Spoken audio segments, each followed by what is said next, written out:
안녕하세요. 저는 올해 40대를 바라보고 있는 여자입니다. 얼마 전 결혼을 약속한 남자와 헤어지게 되었는데 정말 충격적인 비밀을 알게 돼서 어쩔 수 없이 결혼을 포기해야만 했던 거였습니다. 우선 그 남자와 저는 직장에서 만났어요. 같은 회사이긴 했지만 부서가 다르다 보니 자주 만날 일도 없어서 서로 모르는 사이였죠. 그런데 제가 구내 식당에 가서 점심밥을 먹으려고 갔는데 자리로 가던 도중 발을 잘못 디뎌서 넘어지는 바람에 식판을 엎게 되었습니다. 사람들도 너무 많고 창피해서 얼른 일어나려고 하는데 발목이 너무 아파서 움직여지지 않더라고요. 저는 그 자리에서 눈물이 맺히기 시작했고 아무도 저를 도와주지 않아서 서러웠습니다. 사람들은 넘어져 있는 저를 보고 지나가기만 했거든요. 얼른 일어서야지 하고 안간힘을 쓰고 있는데 갑자기 한 남성이 저한테 업히세요 라고 말을 걸어오더라고요. 저는 아무 남자한테나 그렇게 업히는 여자가 아닌데 그 상황에는 일어설 수 있는 힘조차 없었고 도움이 너무나 필요했기에 그 남자한테 업혀서 구내식당을 빠져나왔습니다. 그 사람은 식당과 거리가 먼 곳에 있는 한 휴게실로 저를 데리고 갔고 소파에 사뿐히 앉혔죠. 그러고는 제 발목을 이리저리 만지더니 괜찮으세요? 라고 말을 하는데 정말 감사하더군요. 그런데 발목은 너무 아팠고 신발이 굳으다 보니 서 있을 힘조차 없었습니다. 결국 그 사람의 도움을 받아 병원으로 갔어요. 이 동화 같은 일이 바로 그 사람과 저의 첫 만남이었어요. 그 사람의 이름은 구희정이었어요. 처음 들어보는 이름이 낯설게 느껴지긴 했지만 그때는 그 사람의 매력이라는 생각이 들었고 마케팅 부서에서 일을 한다고 했습니다. 그렇게 위정 씨와 저는 좋은 만남으로 연애를 시작했죠. 그런데 위정 씨는 저와 데이트를 할 때마다 비용을 다 지불했어요. 처음에는 괜찮았지만 시간이 지날수록 부담스러워져서 오빠, 오늘은 내가 낼게 라고 하니 화를 불같이 내면서 아니야, 이런 거 원래 남자가 내는 거야 라고 하더라고요. 저는 데이트 비용을 반반 나눠서 내고 싶었는데 밥값부터 카페값 그리고 여행 비용까지 다 위정 씨가 내니까 어쩔 줄 몰랐습니다. 제 친구들은 자기 남자친구랑 반반 낸다고 하는데 제 이야기를 듣고는 저보고 꽃뱀이냐고 하면서 오히려 저를 욕하더라고요. 나도 나눠서 내고 싶은데 남자친구가 화낸다라고 하면 절대 믿지 않았습니다. 제가 꽃뱀 소리에 화가 나서 위정 씨와 밥을 먹다가 몰래 카운터로 가서 저희 테이블을 계산했어요. 식사를 다 하고 자리에 일어나서 위정 씨가 카운터에 가서 이미 계산이 완료되었다는 말을 듣고는 또 화를 내더라고요. 저도 밖에서 꽃뱀 소리까지 들으면서 얻어먹고 싶지 않았기에 오빠가 데이트 비용 다 내면 내가 밖에서 무슨 소리 듣고 다니는 줄 알아? 친구들이 다 나 꽃뱀이래. 오빠 돈 다 털어간다면서. 내가 이런 소리 들으면서까지 오빠랑 사귀어야 돼? 뭐? 아니, 네 친구들 왜 다 그래?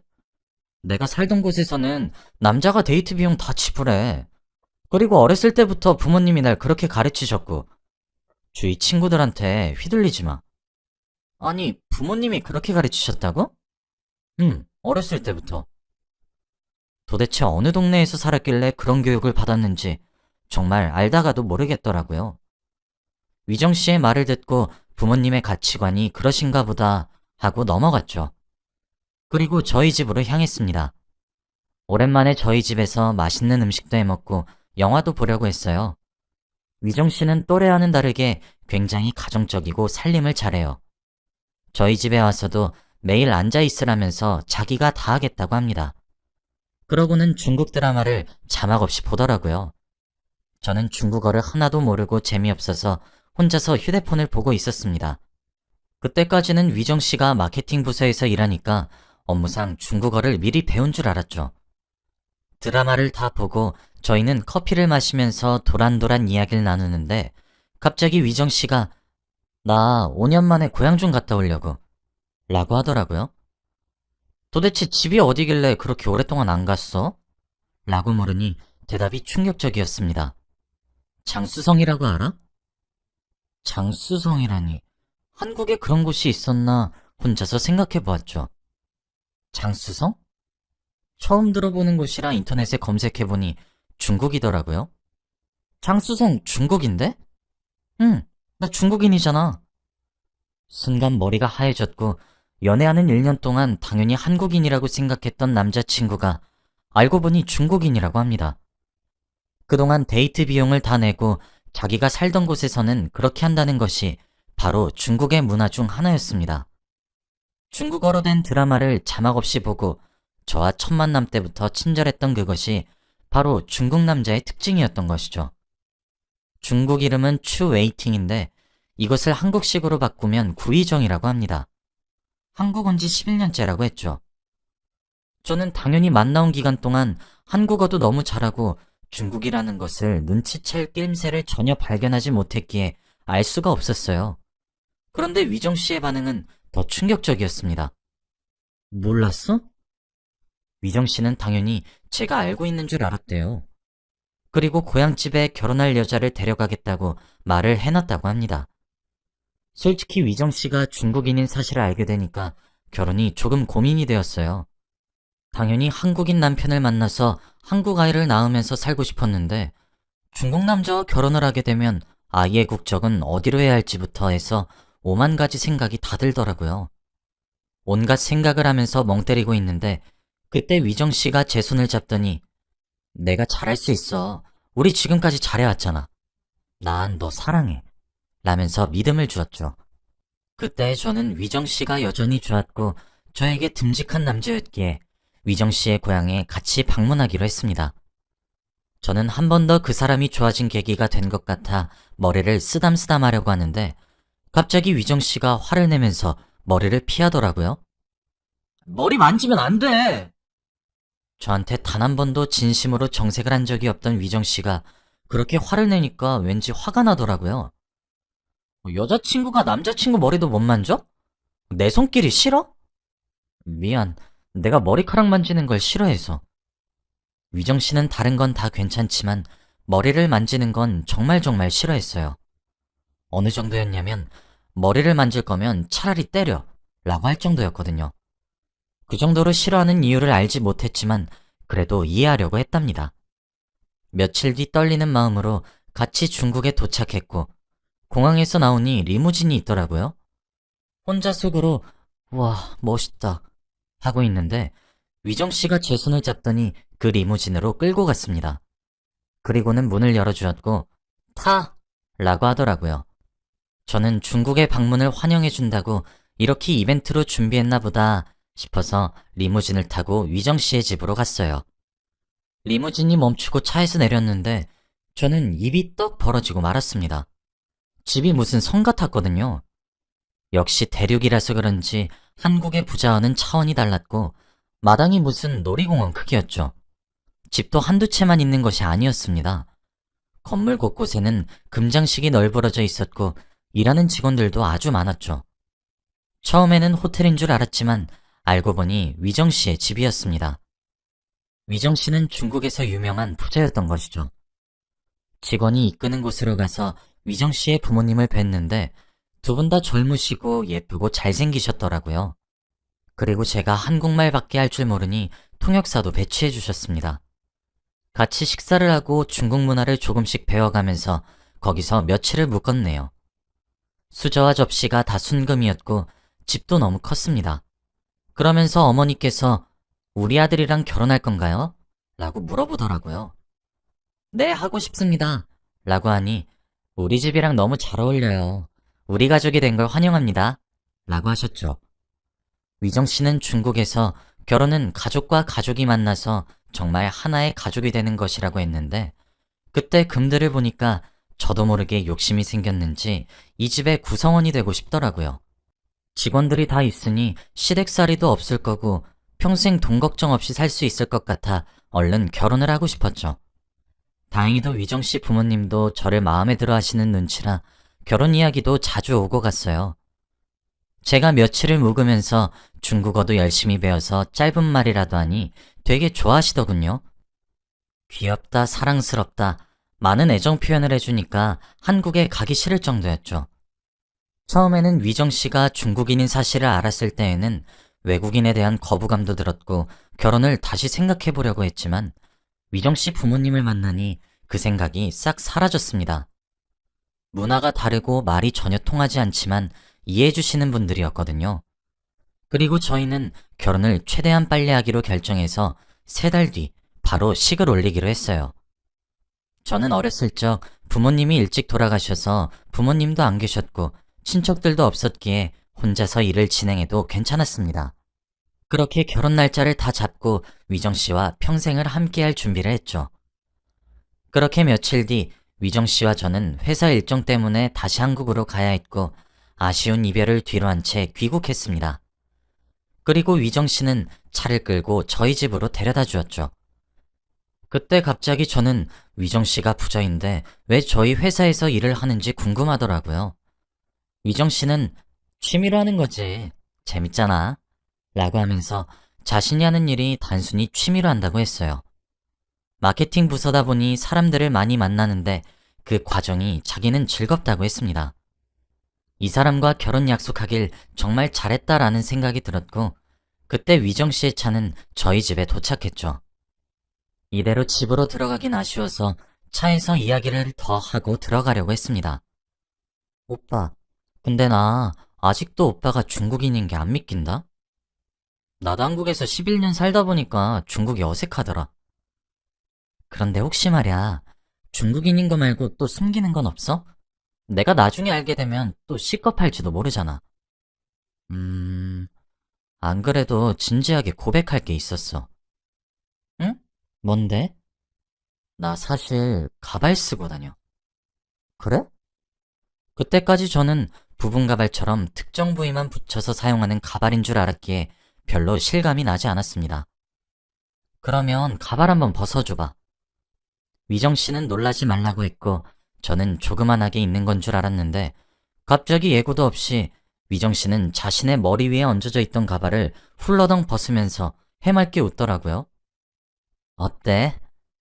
정말 이런 말 하면 안 되지만 민머리인 위정 씨를 보는데 타코야끼 같았습니다.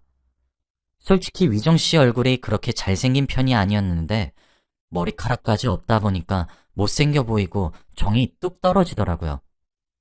오빠, 장난이지? 나 놀리려고 일부러 민머리인 척 하는 거지? 무슨 소리야? 너 몰랐어? 아니, 정말로 오빠 대머리라고? 왜? 밀었어? 아니, 유전인데? 난 너가 이미 눈치챈 줄 알고. 괜찮아. 나 머리 심을 거야.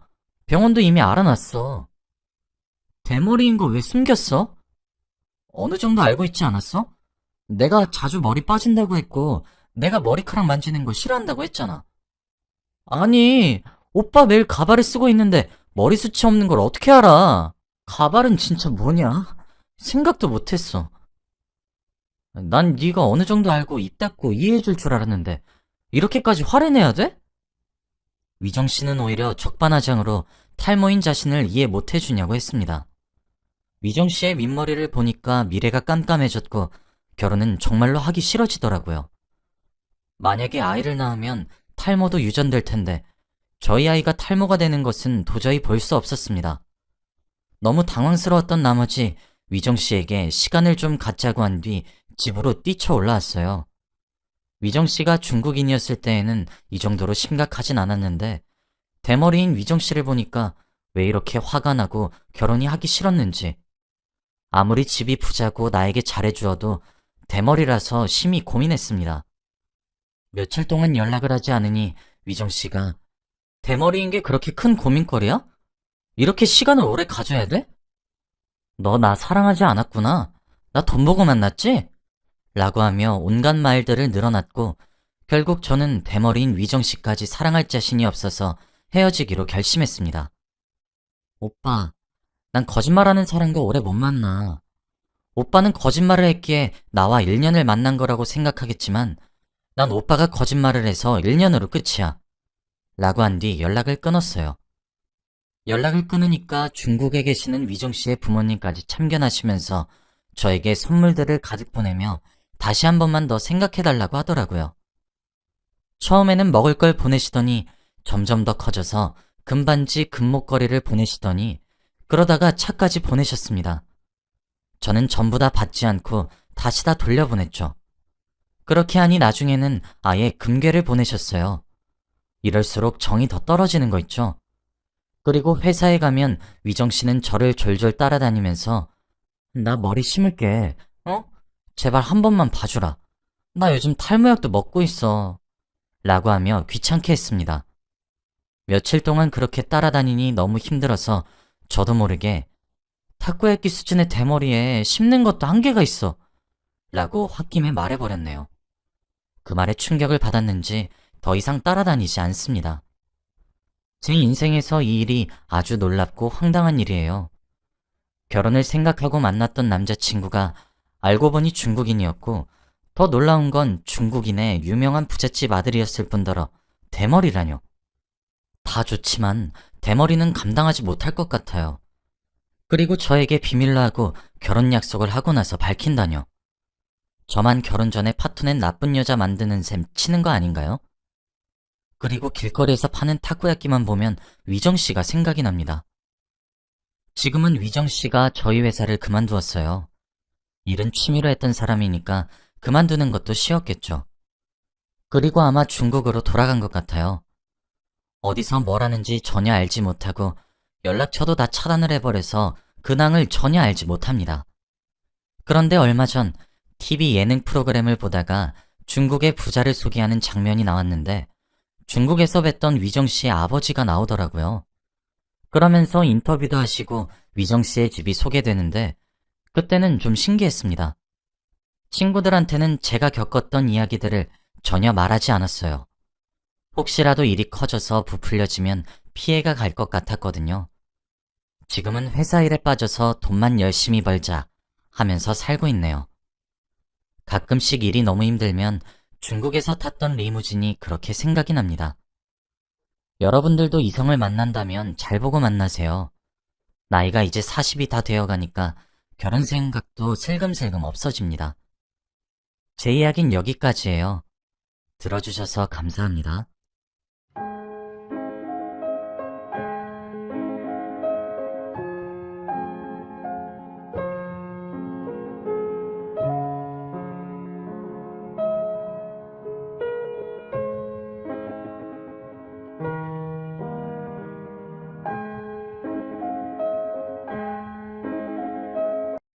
안녕하세요.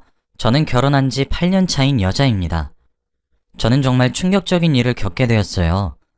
정확하게 표현하자면 당황스러운 일이라고 해야 되는 것이 맞는 것 같네요. 저는 마음의 상처가 주는 효과를 곁에서 지켜본 적이 있거든요. 저와 제 남편이 피해를 입었던 입장이라 참 당혹스럽기도 황당하기도 했습니다. 그리고 그 일로 인해 참 많은 생각을 하게 되기도 했어요. 지금부터 그 이야기를 한번 해보도록 하겠습니다. 제 이야기를 시작하기에 앞서 저는 올해 나이는 36살이고 아들이 2명 있어요. 남편은 저보다 나이가 2살 더 많고 그 위로 형이 한 분, 밑으로 여동생이 한 분 계십니다. 아주버님은 저희보다 2년 더 빨리 결혼을 하셔서 결혼 10년 차에 접어드세요. 제 형님 되시는 분은 저희 남편과 동갑이고요. 저희 남편과 아주버님은 다른 집에 비해 유달리 우애가 좋다고 느낄 정도로 화목하게 지내고 있습니다. 물론 시누이까지 합쳐서요. 그리고 저희 부부도 아주버님 네 부부도 둘 다 오랜 기간 동안 연애를 했었기에 연애 시절일 때에도 종종 넷이서 밥을 먹기도 하고 그렇게 지냈습니다. 지금은 시누이네 커플도 곧 결혼을 앞두고 있어서 6명이서 종종 만나곤 합니다. 그래서 그런지 부부끼리도 사이가 참 좋습니다. 저도 형님을 언니 하며 잘 따르면서 지내고 있고 시누이도 저와 형님을 언니 하며 잘 따르고 있어요. 시부모님께서도 이런 저희들의 사이가 참 좋아서 가정의 평화라며 좋게 바라봐 주시곤 합니다. 그런데 이렇게 화목했던 저희 사이는 2년 전부터 삐걱거리기 시작했습니다. 정확히는 아주버님과 형님의 문제였지만 말이죠. 처음엔 사소한 삐걱거림이었을지 모르겠지만 어느새 멱살잡이까지 할 정도로 수위가 높아졌습니다. 먼저 저희 남편은 시아버님이랑 판박이다 싶을 정도로 쏙 빼닮았어요. 반면 아주버님은 어머님과 정말 많이 닮았고요. 그런데 아주버님과 형님 사이에도 저희처럼 아이가 둘 있었어요. 저희와는 다르게 딸 하나, 아들 하나, 이렇게요. 그런데 이 중 아들인 첫째 아이가 시아버님이랑 정말 많이 닮았습니다. 그러다 보니 아주버님보다는 저희 남편과 더 닮아 보일 수밖에 없었죠. 그런데 객관적으로 봐도 정말 첫째 아이가 시아버님과 너무 닮았거든요. 그런데 커갈수록 점점 더 시아버님의 얼굴이 나타나기 시작했어요. 그게 화근이었습니다. 형님네 첫째 아이가 6살 정도 되었을 때부터 아주버님의 막말이 시작되었어요. 아이의 친아버지는 자신이 아니라 자신의 동생이란 망상도 함께 시작되었죠. 형님은 아니라고 말도 했고 화도 냈지만 아주버님께 소용이 없었습니다. 저희 부부는 처음엔 몰랐어요. 하지만 점점 만남의 빈도가 줄어들어 저희가 만남을 주선하면 형님과 아주버님은 피하기 일쑤니 저희는 오히려 저희 부부 쪽에서 무언가 실수를 한 것은 아닌가 하며 걱정하고 있었어요. 그런데 하루는 명절날이어서 시댁에 온 가족이 모여서 명절을 지내고 있었는데 아주버님이 저희 남편이 형수와 눈이 맞은 줄 알더라고요. 당연히 시댁에 있었던 모든 사람들의 눈이 동그래졌고 숨을 흡하고 들이켰죠. 사실이면 상당히 문제가 되는 발언이었기 때문이죠. 물론 제 눈도 동그래졌습니다. 시어머님께서는 야, 너 지금 그게 무슨 소리야? 하며 소리를 지르셨고 순식간에 아수라장이 되었습니다. 저는 아이들이 혹시라도 배울까 싶어 저희 집 2아이와 아주버님네 2아이 이렇게 넷을 데리고 방으로 후다닥 들어갔고 거실에서는 고성이 오고 가고 순식간에 난장판이 되어버렸습니다. 저도 심장이 쿵쿵 뛰더군요. 아니라고 믿고는 있었지만 아주버님이 술에 취해 이런 사실을 폭로했던 사실에 저도 사람인지라 냉정한 판단이 힘들었어요. 시누이는 제가 있는 곳으로 오더니 아이들을 자신에게 맡기고 거실로 나가 이야기를 해보라고 하더군요. 고맙다고 인사를 한 채 서둘러 거실로 나갔습니다. 그 잠깐 사이에 형님은 주저앉아 눈물을 뚝뚝 흘리고 계셨고 남편은 황당스럽다고 어리 빠진 듯한 모습이었죠. 아주버님은 씩씩거리면서 우는 형님을 타박하고 계셨죠. 사실 저는 이때까지 10년이 넘는 세월 동안 아주버님을 옆에서 봐왔는데 그 세월 동안 형님에게 큰 소리 한번 내시는 것을 못 봤었거든요. 진짜 믿기지 않는 광경이었습니다. 가까이 다가가니 형님은 저를 보시고는 지연아, 나 진짜 아니야. 이 사람이 진짜 요즘 계속 이런 말을 하는 거라고. 나도 진짜 미치고 팔짝 뛸 노릇이야. 라며 엉엉 우시는 거예요. 시부모님도 처음 아주버님의 말을 듣고 헉 했지만 이내 형님의 말을 듣고 이성을 찾으신 듯 했습니다. 제 남편은 어버버거리며 형, 아니 이게 지금 무슨 상황이야? 진심으로 말하는 거 맞아? 형 미친 거 아니야?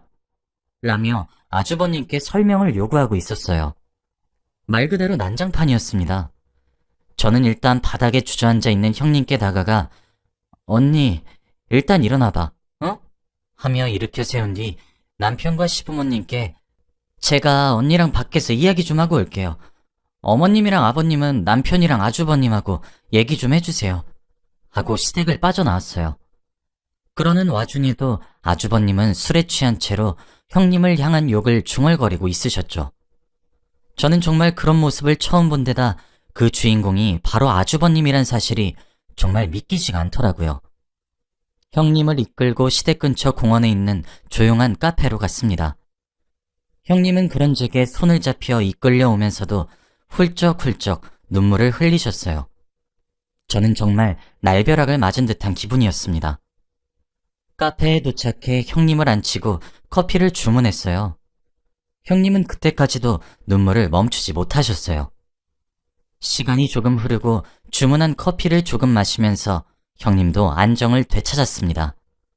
저는 그런 형님께 물었어요. 언니, 이게 대체 무슨 일이야? 아주버님이 술 취해서 외치는 말은 또 뭐냐고. 나 진짜 아직도 심장이 벌렁거려. 나는 언니도 믿고 아주버님도 믿고 있어서 너무 혼란스러워. 제대로 된 설명을 해봐. 라고 말이에요. 그런데 언니의 말은 정말 놀라웠습니다. 지연아, 우리 남편이 의처증인가 봐. 하며 눈물을 그친 지 얼마나 되었다고 아주 폭포수 마냥 쏟아내리는 겁니다. 언니의 얘기는 이러했습니다. 원래 연애 시절부터 아주버님은 약간 통제적이고 질투를 많이 하는 성향을 가지고 있었다고 해요. 그럼에도 불구하고 형님은 아주버님을 사랑해서 결혼까지 마음먹게 되었는데 결혼하고 낳은 첫째 아이가 발단이 되었다고 합니다.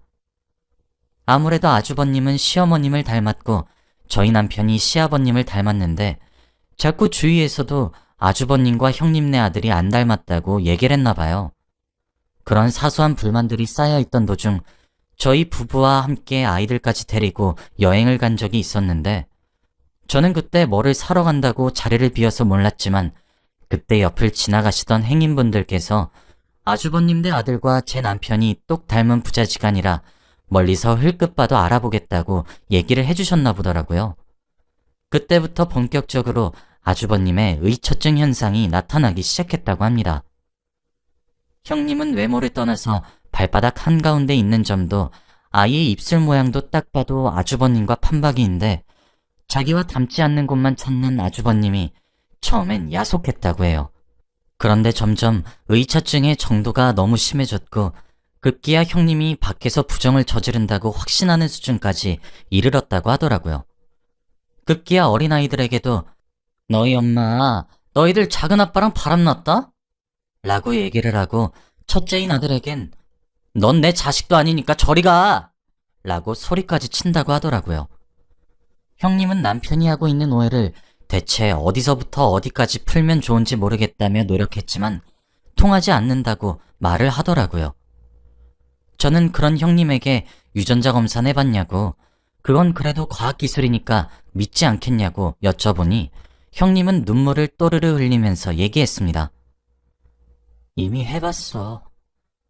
해봤더니 글쎄 내가 자기를 속여서 둘째 아이 거 샘플을 채취해서 했을지 어떻게 하냐고 오히려 내가 사기를 쳤다고 몰아가서 그렇다고 해서 유전자 검사비가 정말 한 푼 두 푼도 아니고 그리고 실제로 친자라는 검사 결과가 나와도 믿지 않을 거란 사실을 너무 잘 알겠어. 나 정말 오늘은 많이 지쳐. 라고 말을 하며 두 손에 얼굴을 묻고 정말 서럽게 눈물을 흘리시더라고요. 저는 형님을 믿으니까 괜찮다고 도와주겠다 열심히 달래고 함께 시댁으로 다시 돌아왔습니다.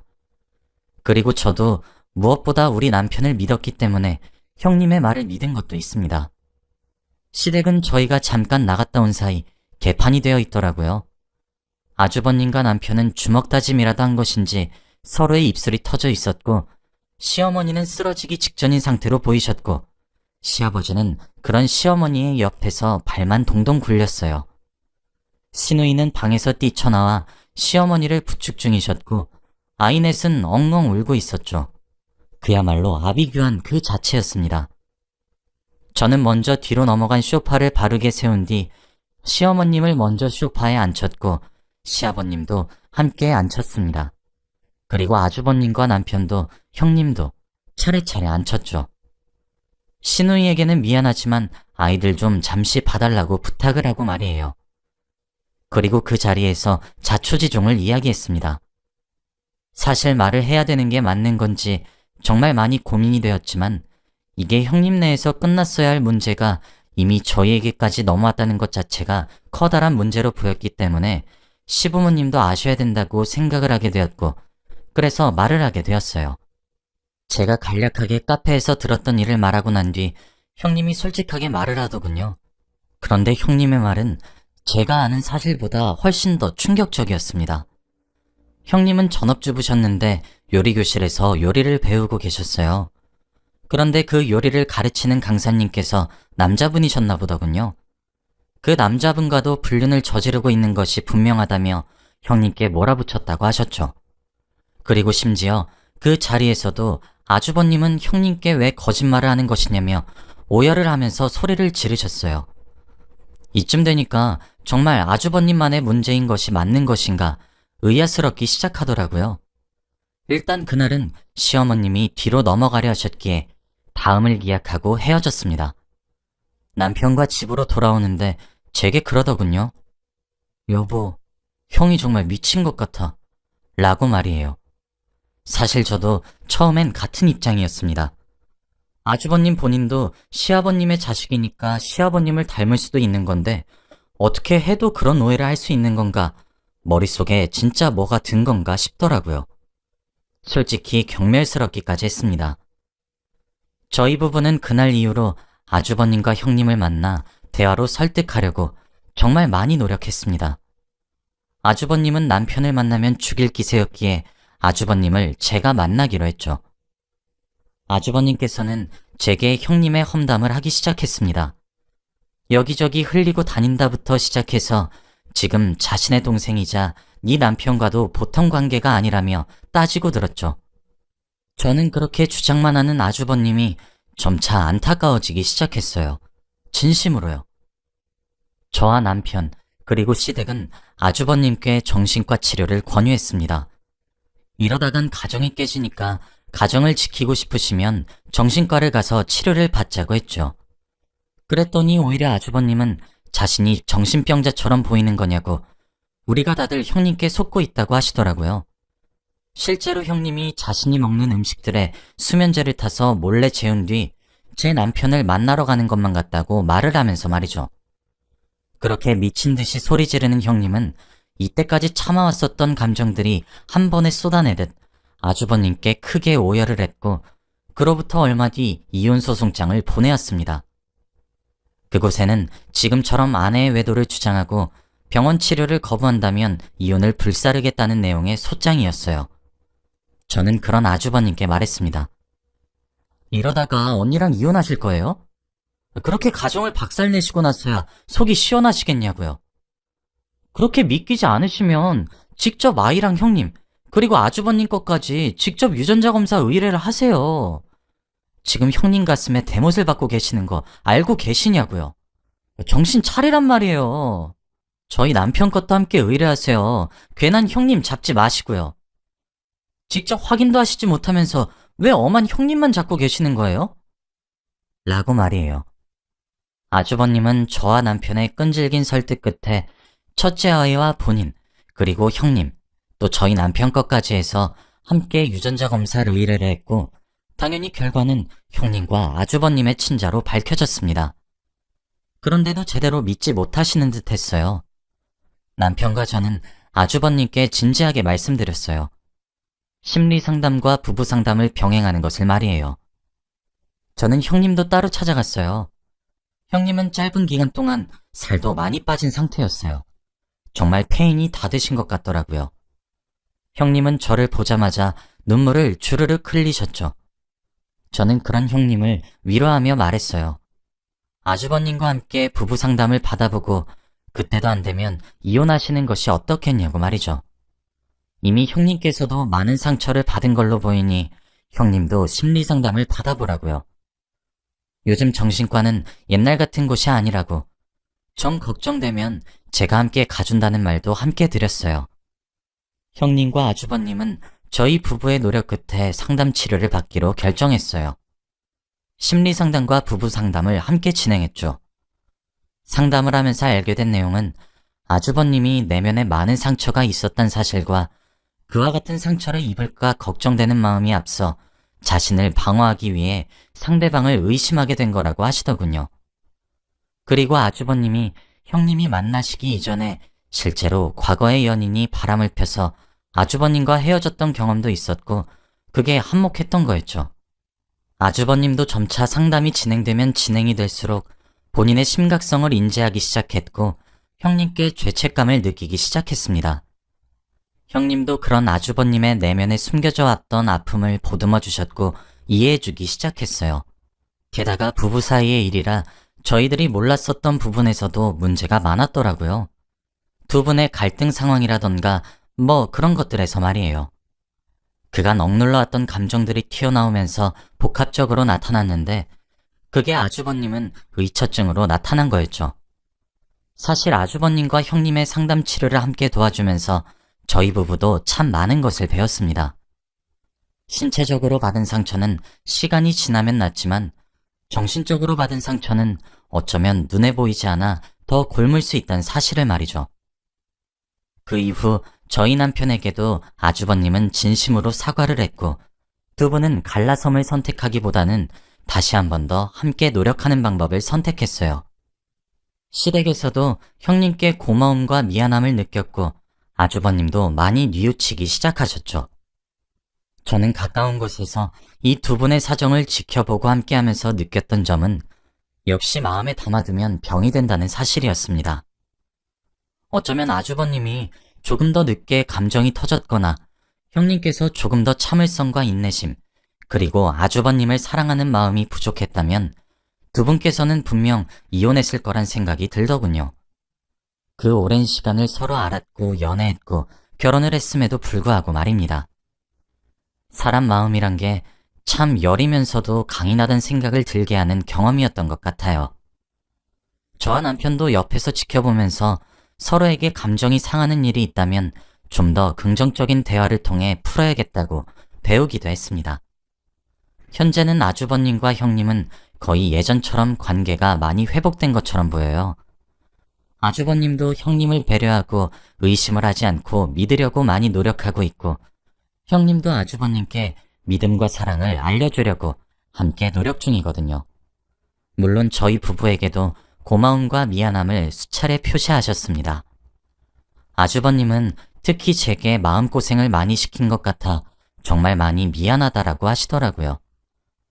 저는 사실 맞지 않는 관계라면 정리하고 헤어지는 것이 맞다고 생각했던 사람이었습니다.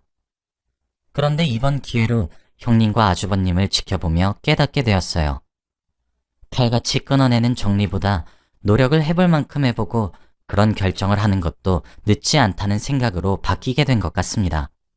헤어짐이 꼭 정답은 아니란 생각이 들었다고나 할까요? 아무튼 이렇게 제 이야기는 끝이에요. 여러분들도 연인이든 부부든 친구든 관계에 대해 좀 더 진지하게 생각해보고 결정하셨으면 하는 마음에 제가 겪었던 일을 이렇게 말씀드려보게 되었습니다. 제 긴 이야기를 들어주셔서 감사합니다. 오늘 하루도 행복하게 마무리하시길 바랄게요. 감사합니다.